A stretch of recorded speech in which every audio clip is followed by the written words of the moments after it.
১৯তম শিক্ষক নিবন্ধন এখন হাজারো শিক্ষার্থীর স্বপ্ন। শিক্ষকতা শুধু একটি চাকরি নয়, এটা একটি দায়িত্ব, একটি সম্মান, একটি আদর্শের নাম।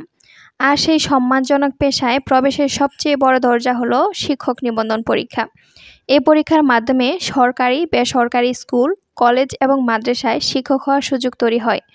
আপনি যদি এই পরীক্ষার জন্য প্রস্তুতি নিয়ে থাকেন, তবে মনে রাখবেন, এখানে সফল হতে শুধু মুখস্থ পড়া নয়, দরকার পরিকল্পিত পড়াশোনা, ধৈর্য আর নিয়মিত অনুশীলন। সো হ্যালো এভরিওয়ান, আসসালামু আলাইকুম, welcome back to my YouTube channel. আজকে আপনাদের সাথে শেয়ার করব ১৯তম শিক্ষক নিবন্ধনে কোন কোন বইগুলো আমি পড়ছি। আমি অনেক এরকম প্রশ্ন পাই যে আপু, আপনি শিক্ষক নিবন্ধনের জন্য কোন কোন বই পড়েন বা কোন কোন বইগুলো আমাদের পড়া উচিত, কোন বইগুলো পড়লে ভালো হবে, এরকম প্রশ্ন আমি পাই। তো এজন্যই আজকে ১৯তম শিক্ষক নিবন্ধনে আমি কোন কোন বই পড়ছি সেগুলো নিয়ে আপনাদের সাথে আলোচনা করব। তো চলুন শুরু করা যাক। ১৯তম শিক্ষক নিবন্ধনের জন্য আমি বিগত সালের প্রশ্ন দেখি। প্রাথমিক শিক্ষক নিয়োগ প্রশ্ন ব্যাংক, এটা দিগদর্শনের। এটা আমি কিনেছিলাম ২০২২ সালে। তো এটা থেকে আমি বিগত সালে প্রশ্ন দেখি, আর এটাতে ২০২২ থেকে ১৯৯৩ সাল পর্যন্ত প্রশ্ন দেওয়া আছে।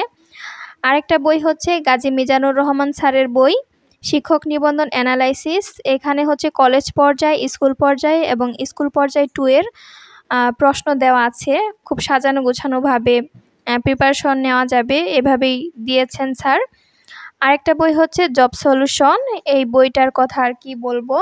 এখানে বিসিএস, নন ক্যাডার, সহকারী জজ, শিক্ষক, প্রভাষক নিবন্ধন, মাধ্যমিক প্রাথমিক শিক্ষক সহ সরকারি, বেসরকারি সব ধরনের নিয়োগ পরীক্ষার প্রশ্ন দেওয়া আছে।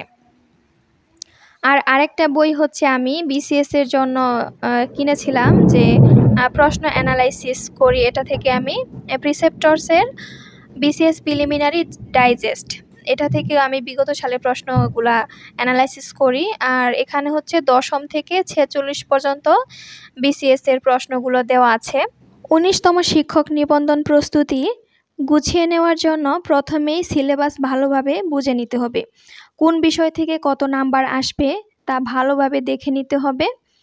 বিগত বছরের প্রশ্ন সমাধান, বিগত বছরের প্রশ্ন অ্যানালাইসিস করা, এটা একটা ইম্পর্টেন্ট বিষয়। প্রশ্নের ধরন বোঝা এবং টাইম ম্যানেজমেন্ট শেখার জন্য বিগত বছরের প্রশ্ন সমাধান অবশ্যই করতে হবে। ডেইলি রুটিন তৈরি করা, প্রতিদিন নির্দিষ্ট সময় আলাদা করে বাংলা, ইংরেজি, গণিত ও সাধারণ জ্ঞান পড়তে হবে এবং মডেল টেস্ট অনুশীলন করা। পরীক্ষার চাপ সামলাতে প্র্যাকটিস করা অনেক বেশি জরুরি। যদি প্র্যাকটিস করা হয় আগে থেকেই, তাহলে পরীক্ষার হলে যে একটা মানসিক প্রেশার পড়ে আমাদের উপর, সেটা আর পড়বে না। আর মনে রাখবেন, নিবন্ধন পরীক্ষা শুধু প্রতিযোগিতা নয়, এটা নিজের যোগ্যতা প্রমাণের সুযোগ। আজকের পরিশ্রম আপনার আগামী দিনের শ্রেণীকক্ষকে আলোকিত করবে।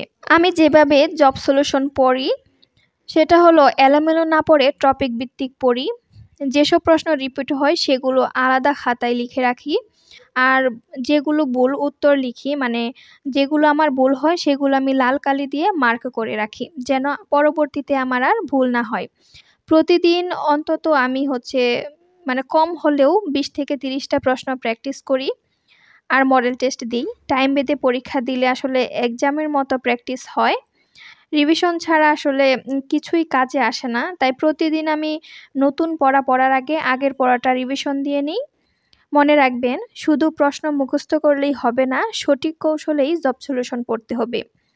জব সলিউশন শুধু মুখস্থ করার বই নয়, এটা সফলতার একটা রোডম্যাপ। তাই বুঝে পড়ুন, রিপিট করুন আর নিজের সাফল্য নিশ্চিত করুন। সহকারী শিক্ষক প্রশ্ন ব্যাংক পড়ার কিছু নিয়ম রয়েছে, যেমন সিলেবাস অনুযায়ী সাজিয়ে পড়া। প্রশ্ন ব্যাংক হাতে নিলেই প্রথমে সিলেবাস বের করে কোন অংশ থেকে কত নম্বর আসবে, বাংলা, ইংরেজি, গণিত, সাধারণ জ্ঞান, সেটা বুঝে নিতে হবে। বারবার আসা প্রশ্নগুলো মার্ক করতে হবে। যেসব প্রশ্ন রিপিট হয় সেগুলো আলাদা খাতায় লিখে রাখবেন। এগুলোই পরীক্ষায় নিশ্চিত প্রশ্ন হিসেবে কাজে আসবে। শুধু উত্তর মুখস্থ নয়, ব্যাখ্যা বুঝে পড়ুন। প্রতিটি প্রশ্নের উত্তর কেন সঠিক হলো তা খুঁজে বের করবেন। যদি ব্যাখ্যা না থাকে, তবে বই বা ইন্টারনেট থেকে বের করে নেবেন। সময় ভাগ করে পড়া, প্রতিদিন 2-3 বিষয় নির্দিষ্ট করে পড়তে হবে। যেমন সকালে বাংলা, গণিত, রাতে সাধারণ জ্ঞান, বা সকালে গণিত, বিকেলে সাধারণ জ্ঞান মডেল টেস্ট দিন। প্রশ্ন ব্যাংক থেকেই 50 থেকে 100 প্রশ্ন বেছে নিয়ে সময় বেঁধে প্র্যাকটিস করুন। এতে সময় ম্যানেজমেন্ট ও পরীক্ষার চাপ সামলানো সহজ হবে। ভুল উত্তর নোট করা। যেসব প্রশ্ন বারবার ভুল করেন সেগুলো আলাদাভাবে নোট করবেন। শেষ সপ্তাহে শুধু সেই ভুল প্রশ্নগুলোই রিভিশন করলে ভালো ফল আসবে। আর নিয়মিত রিভিশন করতে হবে। নতুন পড়ার আগে আগের দিনের পড়া একটু একটু করে রিভিশন করতে হবে। সপ্তাহে অন্তত একদিন পুরনো পড়া পড়তে হবে। শিক্ষক হওয়া মানে শুধু চাকরি পাওয়া নয়, মানুষ গড়ার কারিগর হওয়া। তাই 19তম শিক্ষক নিবন্ধনের প্রস্তুতিকে জীবনের টার্নিং পয়েন্ট হিসেবে বেছে নিন। বিশ্বাস রাখবেন, আপনি পারবেন। শেষে একটা কথা বলতে চাই, যে নিজেকে নিজে গড়ে তুলে সেই একদিন শত শত শিক্ষার্থীকে গড়ে তুলতে পারে।